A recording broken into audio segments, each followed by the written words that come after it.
Hi, I'm Nick Powles for 1851. This is the Weekly Sizzle. I'm joined with Megan. Hi. And we're here in our beautiful new view where you can see everything that's happening outside of our world, or our oyster, or whatever you say about that. Yeah, that makes sense. All right. So this week we're going to talk about a few things. First, Megan, why don't you give us an update on Holmes Beach, Florida, which is something that we started covering here at 1851. Yeah, so they've been meeting on this since, I think, June 14th.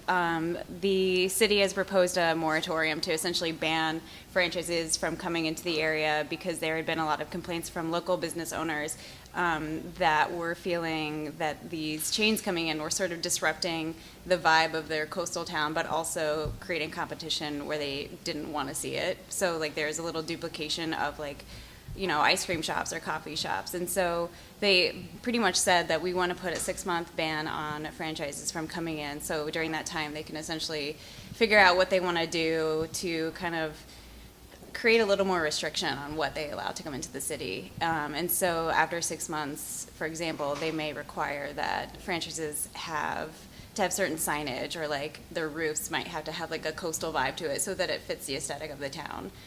So they're kind of just waiting to see what sticks and what they're going to do moving forward. So I have an op-ed piece that's going to run on Tuesday of next week, but honestly, I'm taking more of an aggressive approach to this because I feel that many people just don't understand franchising. Most of the data will point to that they assume that they essentially work for the business. And you'll see from some of the Buffalo Wings and Rings annual conference coverage that we did last week that will be coming out in the next few weeks.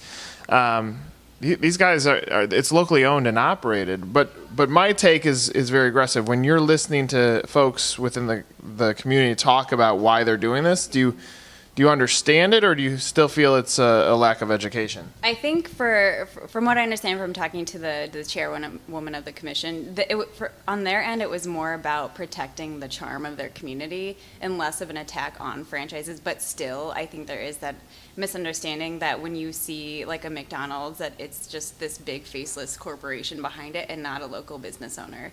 And I think maybe if we were able to broadcast that message a little more, that they would understand that local business owner is no different than a local business owner running a little mom and pop shop. So. Yeah, one thing that I address in the op-ed piece on Tuesday, that will be coming up on Tuesday after the holiday weekend, is the fact that the chairperson is also a small business owner, but I feel like she is just, stereotyping franchisees as not being that, and the reality is they're all the same.